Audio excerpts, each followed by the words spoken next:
As we've had our conversation with Walmart about hunger relief, we want to turn our eyes to the supplier and what they're doing for hunger relief. So with us today is Derek Burleson of Tyson Foods. Thank you so much for having me. Yeah, we're glad you're with us.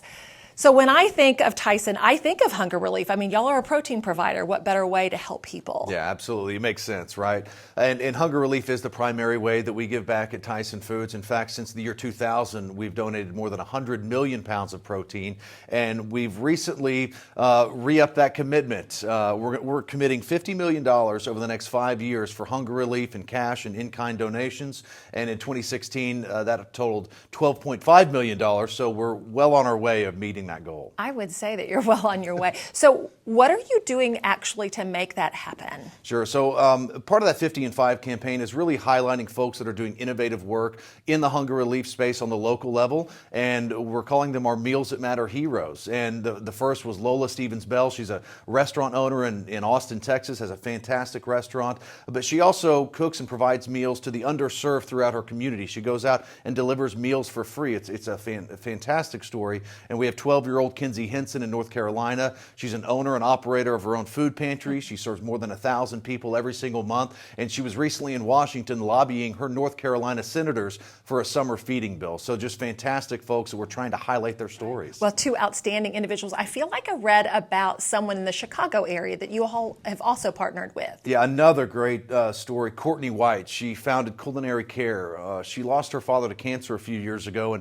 and really saw the importance of how much good meals can help those patients as they're going through treatment. So she's established a network of volunteers and restaurants that go out and deliver meals to patients receiving outpatient care there in Chicago. And she's a fantastic young lady. They're all three great, and we're always on the hunt for more hunger heroes. That's so awesome, and the way in which y'all are looking at that, because it's a very diverse way about thinking about providing relief to people who need food. Absolutely. There's a lot of different ways that you can meet that need, and these three women are perfect examples of that it may not just be a donation, it may not just be opening your doors to a pantry. You can really tackle that issue in a variety of ways. So what else are you all doing?